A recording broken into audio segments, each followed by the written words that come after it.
ঈদ মোবারক। আসসালামু আলাইকুম ভিউয়ার্স, সবাই কেমন আছেন? আমরা আলহামদুলিল্লাহ ভালো আছি। সবাইকে ঈদের শুভেচ্ছা জানিয়ে শুরু করছি আমি আমার আজকের ভিডিও।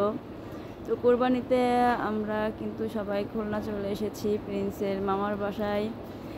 তো সেখানে এসে আমরা কী করেছি সেটাই দেখাবো আজকে। তো চলুন, এ হচ্ছে আমাদের কোরবানির গরু। কারণ রাতে ভিডিও দেখাচ্ছি, কারণ আসতে কোরবানির গরু কিনে নিয়ে আসতে দেরি হয়ে গিয়েছিল। আর আমার বাবার বাড়িতেই মানে গরু রাখা মূলত। আর আমরা আছি আমার বড় ভাইয়ের বাসায় নদীর এপার।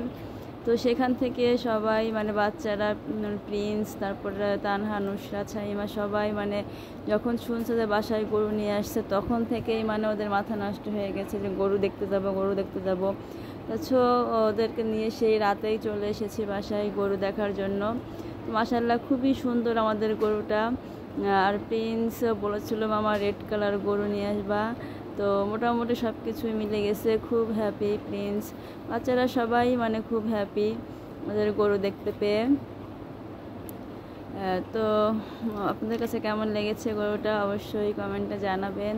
আর খুবই ভদ্র শান্তশিষ্ট ছিল আমাদের গরুটা। তো আমাদের সবারই পছন্দ হয়েছে। তো আজকে হচ্ছে ঈদের দিন।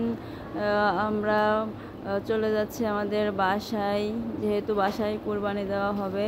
তো যে দেখি মানে সকালে কুরবানি দেওয়া হয়ে গেছে, গরু জবাই করা হয়ে গেছে। কারণ আমরা হচ্ছে লেট করে আসছি, কারণ ভাইয়ারা সবাই মানে ছিল।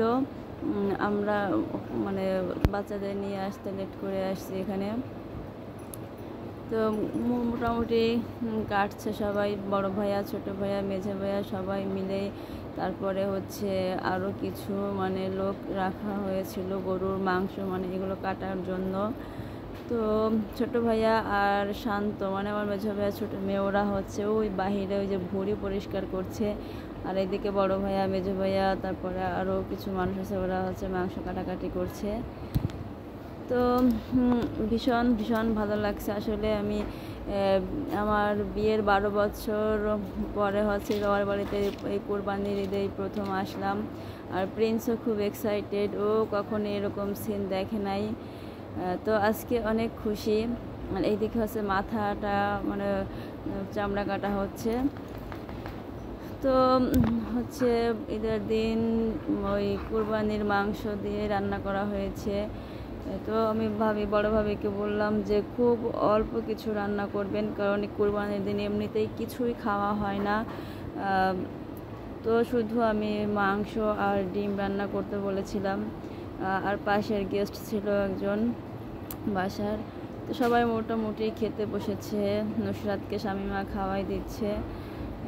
আর হচ্ছে ভাইয়া আর আমাদের আর এক ভাই আছে, উনি আর কি মোটামুটি খেতে বসছে। তো আসলেই মানে বাবার বাড়িতে ঈদের আনন্দটা সত্যি অসাধারণ। বাবার বাড়ি যেমনই হোক না কেন, ও ভাইয়ার বাসা যেমনই হোক না কেন, সবাই হচ্ছে একসাথে মিলিত হলে যে কতটা ভালো লাগে, কতটা আনন্দ, সেটা আসলে বলে বোঝাতে পারবো না। প্রিন্স যখন ছোট ছিল, ও হওয়ার পর হচ্ছে একটা ঈদ পেয়েছিল, তারপরে তো আমরা চলে গেলাম। আর ঈদ কোরবানিতে আসা হয় নাই, এই মানে আবার আসা হলো। এবার আমরা মানে বেশ কয়েকদিন আগেই চলে এসেছি কোরবানির, কারণ আমরা প্রিন্স মানে এই গরু দেখতে চেয়েছিল। আর তাছাড়া ভাইয়া বললো অনেক ভিড় হবে, জ্যাম হবে, এত লেট করার দরকার নাই। তারপরেও অনেক কষ্ট করে টিকিট ম্যানেজ করে আমরা মোটামুটি আমি, শামিমা আর প্রিন্স চলে এসেছিলাম। প্রিন্সের বাবা কিন্তু আসতে পারছিল না। তো আজকে সকালে হচ্ছে প্রিন্সের বাবা বাসায় এসেছে লং টাইম জার্নি করে। তো এসেই আর কি ঘুমিয়ে পড়েছে, তো আর খাওয়া দাওয়া করে নাই।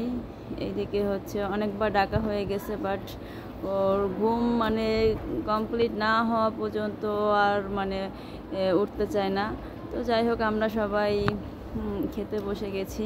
আর আমি হচ্ছে প্রথম খেয়ে নিয়েছি, কারণ আমি যেখানে যাই না কেন আমি সবার আগে আমি খেয়ে নিই, কারণ আমি ক্ষুধা মানে সহ্য করতে পারি না। আমার যখনই ক্ষুধা লাগে তখনই আমি যে কোনো সিচুয়েশনে আমি খেয়ে নিই, এটা কিছু করার নাই। আর নিজেদের বাসা হলে তো কথাই নাই, আর এখানে তো কোনো বাধা বা ধরা বাধা নিয়ম নাই আমার জন্য। তো সবার খাওয়া প্রায় শেষের পথে, এখন তানহা শামিমা খেতে বসেছে, নুসরাতের খাওয়া শেষ। আর হচ্ছে প্রিন্সও খাওয়ার জন্য বায়না ধরছে, বলছে মামি আমাকেও খাওয়াই দাও। ও ঘুম থেকে মানে উঠেই ওকে কিছুই খাওয়ানো হয়নি। আর আজকে অনেক ভোরবেলা উঠেছিল, পরে ওর বাবা আসছে, ওই আমাকে ডেকে বলছে মামি ড্যাডি আসছে। যাই হোক, আমরা সবাই মোটামুটি খাওয়া দাওয়া শেষ করে নিয়েছি, এখন বড়োভাবে খাওয়া শেষ হয়নি। এই ছিল আমাদের আজকের ভিডিও। আল্লাহ হাফেজ।